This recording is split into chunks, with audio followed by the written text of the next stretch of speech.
I'm in here with my man, Joe Bleez. It's your boy, Black Socrates. Wanted to get in here. This is, let's not keep it a secret. This is one of my best friends throughout my entire life. We've been friends since '86, man. But we wanted to get out here and just let people hear how you came to this place where you are today. All right. I don't know if you remember that movie, The Longest Yard. Yes, sir. Well, this is equivalent to The Longest Story, Right. to a certain extent, man. Yeah. And you got a lot of longtime friends, being by way of Belton, South Carolina, going to Belton Honey Path High School. We met in middle school back in '86, Right.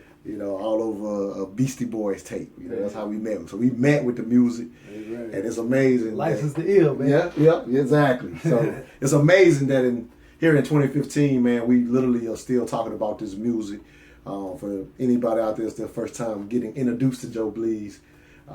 This music thing has been a long time coming for you, and but you've made a unique decision to, in a sense, come back to music. Right. You made this an amazing decision to come back to what, as your friends, we've always known that this was your absolute talent. I mean, when we played football together, Right. and you stopped playing football because of music, and we didn't understand that. Right. But what we did understand, when we used to call ourselves the Knights of the Round Table in high school, Right. beating on that, because we came up with this hip hop thing. Right. I'm 41, you a year behind me. Beating on the Hip table. hop, 40 years old, so Right. we grew up with this thing. Amen. From beating with the table, we always knew this dude's different. This dude literally had a way with words. Yeah. Joe Bleez. That's the introduction, man. Like I said, my best friend since '86. Man, let's talk about your decision to come back to the music. So with that said, technically, we both know you always your best friend. I know you never stop writing. It's in you. It's who you Right. are. Right. You are an MC at heart, a master of ceremony. Right. The true sense of it. That's what Right. we've always considered you. Back when I brought you the first source, and we sent a tape in a brown envelope to them, trying to say, "Hey man, check out my boy." Right. We didn't hear nothing. Right. We didn't hear a thing. Had no concept Didn't know of what. what we was doing. We just knew you was dope. Right. Got the song played on the radio back at home. Right. Thought you out, man. Y'all some local celebrities, man. Right. But that's the '80s. Yep. It's 2015.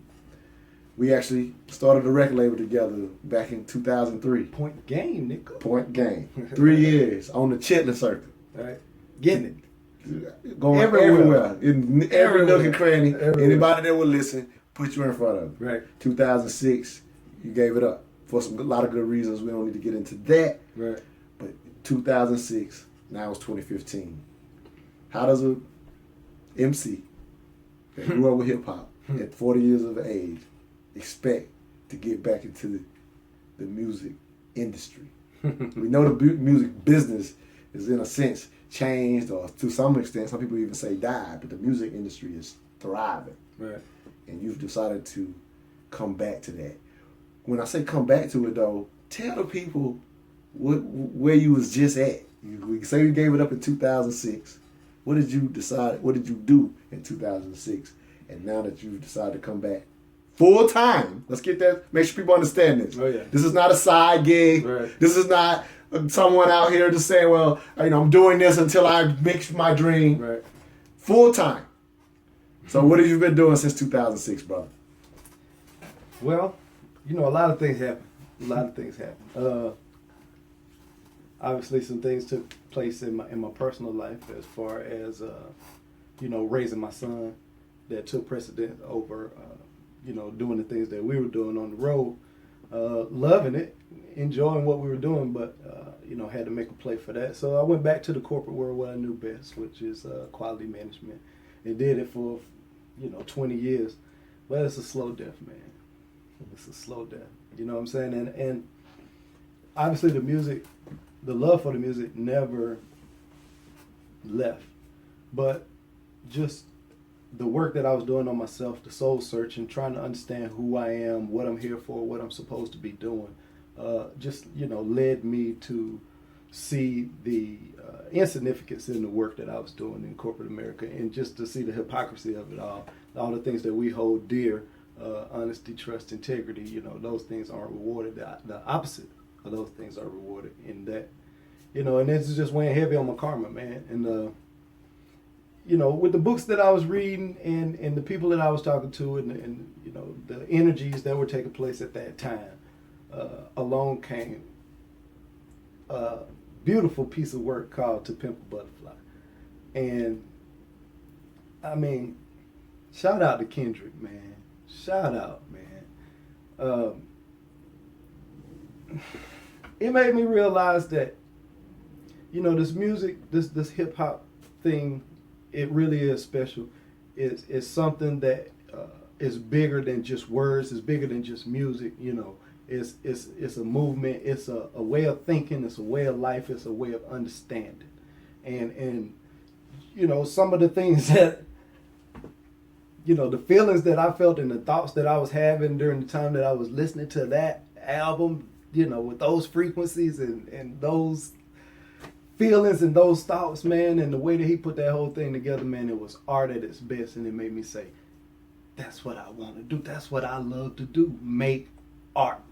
And hip hop can be art again, not just, cookie cutter and make it as loud as you can and you got to hit record. You know what I'm saying? Oh, I absolutely understand, brother. And we pretty much, with the church, when we both listened to the Kendrick Lamar To Pimp a Butterfly together. Absolutely. 5 hours later, right? Like we've always got together as great friends. That's been our history.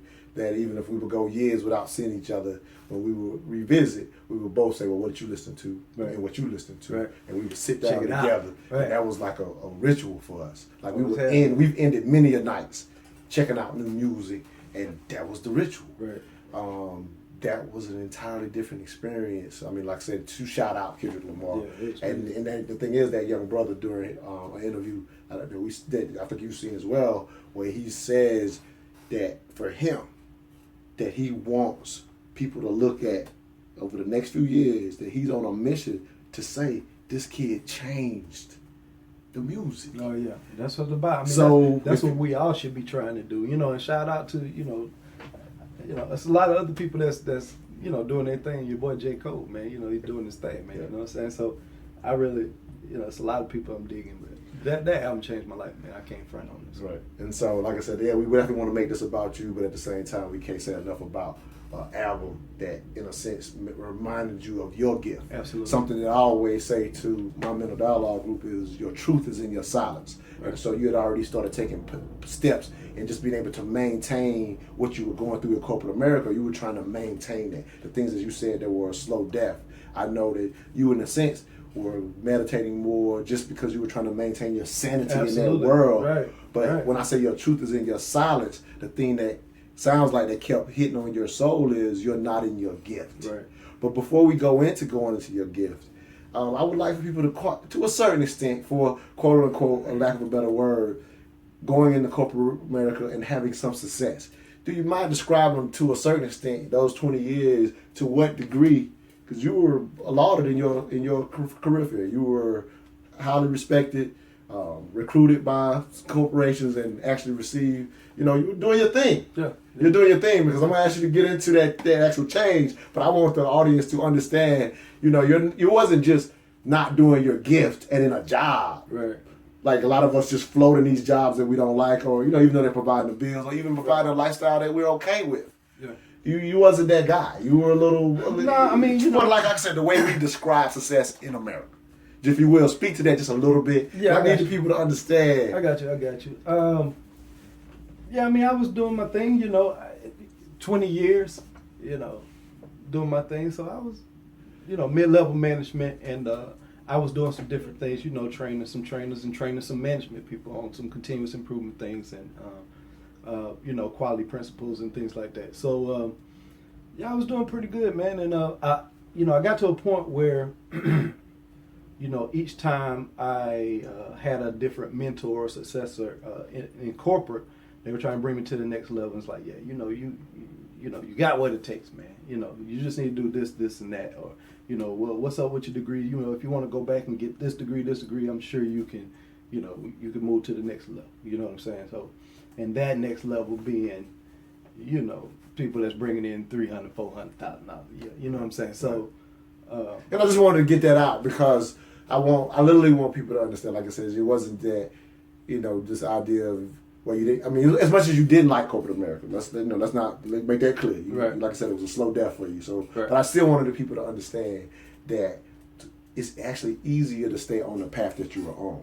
Oh yeah. You know what I'm saying? Versus somebody just doing okay, right, and hating their job and saying, "Well, my passion is this. I'm gonna give up what I'm okay with." Yeah. That's a different decision when you're providing for your family in a relatively very good way. Yeah. So I just wanted people to understand that you were quite comfortable. Yeah, I'm straight. That's what I wanted to get out. Right.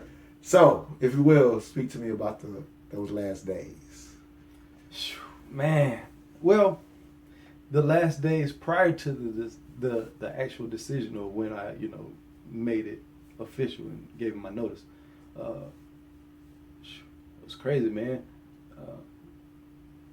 I was just in a daze. I was in a fog. Everybody knew it. It was like, what's wrong with you? What's going on with you? I was just in a fog, man. It's like, I'm just looking around and it's like, I was seeing the numbers in the matrix, It's like, man, what are we doing, man? This stuff don't matter. We ain't helping nobody, man. What are we doing? This stuff don't matter. So we up in here telling lies to customers, making them think, you know what I'm saying? And that's what corporate do, right? I mean, it's corporate America, right? We tell lies to customers. We tell lies to corporate. We tell lies to each other. We blaming it on you, man. What are we doing, man? So it's like, yeah, I had enough of that, man. Let's. I'm trying to do what I love to do for a living, man.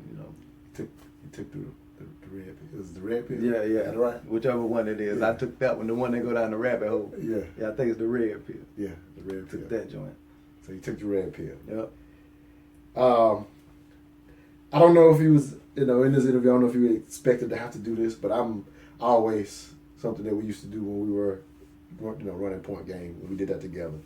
But something that I always used to love to introduce you is to make sure people understand this ain't just a pipe dream. Mm-hmm. That the skill set is real. Oh, yeah. And it's very seldom that we didn't go to certain places and people they walk away and say, that cat different. And that cat should be in the music industry. Very seldom do we walk away from places. As difficult it was to break in that industry, there's a lot go behind it, a lot of money spent, a lot of time spent, and whatever. Like you said, you had to take care of your responsibilities. That's to be respected. Right. Most people would not decide at this point in their lives. They would just strike it up as that time has passed. Right. You have not done that. Definitely, and people like to hear. The reason people like to hear people pursuing their dreams because so many of us are not. Right. So it's definitely an inspiration in that sense. And everybody has one. Exactly. You know what I'm saying? But the thing with yours is a 40-year-old rapper.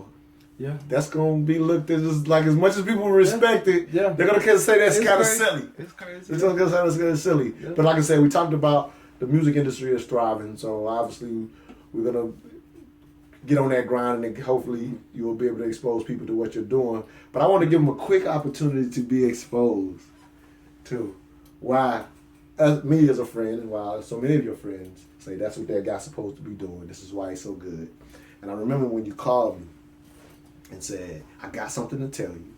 Come by the house. This is all along this decision. Right. You went through the fog as you just said, and you said, I'm not going to. And so when I meet you, you say, I'm not going to tell it to you. I'm going to say it in the rhyme. So I want people to hear the decision, the actual way you let me hear the decision. And I know that you only speak truth. And I remember when I first heard these verses, I hope you're prepared to do it. But when I heard this verse, and you said the first two bars, and I said to myself, this dude's telling me the truth. You didn't tell me, you rhymed it. Mm-hmm. Let the people hear. I don't know if you want to do the whole verse, but a piece of that verse. Mm-hmm. If I could put you on the spot, which I used to always be able to do, so I think you still got it, bro. That's how good. What you want? 2 week notice? Hey, 2 week notice, Okay. man. So you made a decision. Let them hear the decision firsthand. Okay, I said, shout, I just quit my job. So I'm giving y'all 2 week notice for this magnum opus. Cause after that it's hopeless. The wall against my back and I'm focused and ain't slacking in no sense. I used to give you my 2 down, but I got more sense. Pick up on that later, shout it, go fish. Dope boys tell me I should go for it. So I said, oh, you should show some more support for it. You go to talking about their pocket, niggas go to shaking their head and patting their wallet like they ain't got it. Gotta take a step back, get shit moving, X-lax, underlay, legs back under me. March a different drum beat, punchline, metaphor, dumb heat. And try to beat a rose through the concrete. And let them roll, heaven knows what it's gonna be. But I know we gonna eat, without question, home. Cause tithe the only thing God say testimony. And I ain't testifying, trying to get no testimony. I ball cause I'm called, dog. I don't stress that money, homie. You put me anywhere in the middle of the month, and I bet I make rent by the middle of the blunt. I promise y'all that this ain't what you want. We can play them X games if you niggas wanna stunt. It'd be a massacre. Sam Massacala couldn't cover you a change if you was able to, sucker. But you can't. I was birthed to spit it, unearthly with it. My wordplay with it. Beautiful mind under my 5950. A-Town fitted, A-Town tilted, A-Town cricket. You ain't gotta wanna mess with it, but when it ain't stepped on home, just gon' feel it. You know what I'm talking about? Woo! Still got it, boy. You still got it. Already, boy. You already know. still got it. So I wanted the people at least to hear a piece of why you made this decision, man. And the last thing we'll leave them with, man, is your Facebook page. Okay. What you wrote up I think is very telling. I highly recommend people go to the Joe Bleez Facebook page to hear more of your story, get more of what we're talking about there. Yeah. But the thing that stood out to me when reading your story was just the idea of who you trying to reach. Yeah. You know, when I look at your story, I absolutely believe, we said on the beginning of the interview, we grew up with this thing. Right. This hip hop is in us. Right. For those who want to rail and rail against hip hop, we could never do this because this is our life. Right. In the sense that every generation, whatever music they grow up with, they in tune to it. Right. But what happens is now that we've become older, got responsibilities, a lot of people our age got their children or whatever, things of that nature. So the hip hop music that we hear on the radio, for say, doesn't speak to them. We ain't got nothing to listen to, man. We ain't got nothing to listen to.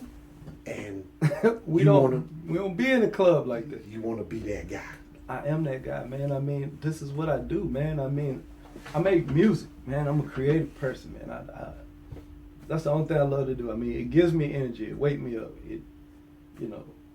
I mean, I could do 8-10 hours on a corporate job and then come home and do another 6-8 hours doing music and have more energy than I did. You know what I'm saying? So that's what I do, man. And, all true art comes from a real place. And all I can talk about is what's real to me, man. And it's way more people that have lived my story than have lived, making it rain in the club, bro. You know what I'm saying? So that's just my thoughts on it. I feel like there's plenty of people that's just like me, with this love of hip-hop, but don't have nothing to listen to. Love the beats, but gotta tune them niggas out. Exactly, man. So like I said, I wanted people to hear that story. If you will, man, one more again, look directly in the camera, give them a piece, and we done with this, man. But I just wanted to appreciate you for allowing me to sit in with you, brother. Like I said, we best friends anyway. But I'm just glad to have the opportunity to just sit down and at least share the decision with the public. We got a lot more coming from what I understand. I've been letting me hear a lot of the music, man. It's excellent. So, I'm not even going to pick it. I'm going to let you choose to lead the people with some verses so they really understand it's not a game. Yeah, I feel you. And, like I like this idea, you want in, hashtag I want in, but obviously, you can give them your contact information or how to reach you or whatever, the Facebook page. You can start with that, and then lead with the verse, and you do it how you want. But I just, like I said, thank you again, brother, for allowing me to take these few minutes with you and share the decision with these people. Absolutely, man. But look in the mirror and leave them with something, bro. All right, we'll do. Look in the video. I'm sorry I said mirror. Look in the. Yeah, I got you. Yeah. Peace to the people. You know what I'm saying? Power to the people, wherever the camera at. But yeah, man. Appreciate you coming through, man. You know what I mean? Let me take a little time to talk about my story. It's all good. I'm gonna leave y'all with this one right here, man. This is called 10 Rap Commandments, man. Let y'all niggas hear a little something. I know y'all familiar with this joint, right? But Biggie had the 10 crack commandments. So I'm gonna give y'all the 10 rap commandments right quick. You can't tell me nothing about this rapping, man. Nobody ball, they flow, they metaphor, they hold none of that stuff, man. You know what I'm talking about? Check it out, man. Been in this game for years. Made me a cannibal, and I wrote Hannibal lecture for the antidote, step-by-step booklet, a full clip, cause I'm tired of that bullshit in my pulpit. Rule 1, we cannot understand what y'all niggas saying. I'm trying to be a fan, and y'all niggas playing. I'm a grown-ass man, and what you saying make it harder to dance. I just throw up my hands. Rule 2, you lying, we know it too. My nigga, please, you ain't G's, we know a few. Boy, your math ain't adding. Plus your whole story of improper fraction, not a drop of fact, then. Should've been number 1 to me. Run DMC your history before you jump on a beat. And every time you come, shawty, come with that heat. And teach us how to fish, not just something to eat. Rule 4, oh you got this nigga, YOLO. Stay positive and hustle, never slow-mo. Only stop to get the photo. Bye. Watch how you using it. This music influences and ruins the kids. Number 6, stop calling your woman a bitch. Them hoes don't need to hear all this shit. And number 7, for the reverend, don't speak the same language. I ain't buying what you selling, not whining and yelling.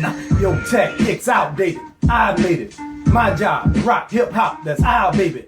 Haters, gotta love your haters. They hate us, or they try to hide us, take us on the hiatus. 9, expand your mind. Bottom line, gotta find something worth of my time in all your lines.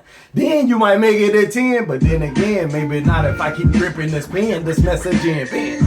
Probably you buy, awesome new guy, with a flow like I dropped out of the sky, nigga. And they call me Joe Bleez. Hold these, squeeze the whole phone. Left the paramedic breathing soft phone. Somebody talk to him. Shawty tell him it's bad business, cause your whole act got a whole lot of act in it. Bojangling, back bending, benefit from gimmicks that you come up with at the last minute. Rewind that last in it, then ask yourself, boy, is you really telling it? I'm jamming, not cause I planned it. 10 rap commandments, inspired by Kendrick. Niggas, okay. 10 rap commandments, man. A little something. Boy, stop. You built that cap back, boy. Joe Bleez 21, Yahoo. Joe Bleez 21, email, Gmail, Twitter, Joe Bleez 21, everything, man. Everything. Joe Bleez 21. Peace, man. Much love to y'all. Appreciate you, my dude. Signing out. Yes, I want in. Hashtag. You guys got a fat. I want in.